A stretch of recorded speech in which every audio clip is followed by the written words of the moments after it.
এখানে হাসনাত আব্দুল্লাহ যিনি লিখেছেন তাকে আমি বলতে চাই উনার তো এটাতে খুশি হওয়ার কথা।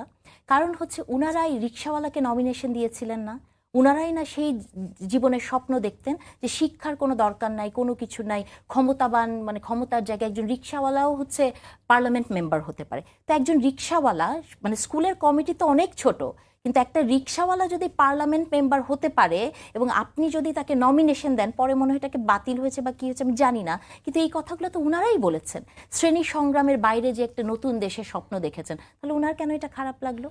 ওনার তো এটা খারাপ লাগার কথা না ওই যুক্তিতে। কারণ আপনি সংসদের মতো একটি জায়গায়, সেই রকম একটা ভেরি মানে ডেলিকেট একটা জায়গা যেখানে আপনাকে আইন প্রণয়ন করতে হবে, সেরকম একটি জায়গায় আপনি রিকশাওয়ালাকে মানতে পারবেন, আর স্কুল কমিটিতে যেখানে বলা যদি বলেই থাকেন উনি, তাহলে উনাদের কেন গাত্রদাহ হয় আমি জানি না। তার মানে হচ্ছে যে আপনি যখন যে স্ট্যান্ডটি নেন সেটি আপনি মানে সুবিধাজনক সময়ে আপনি এদিক থেকে ওদিকে যান।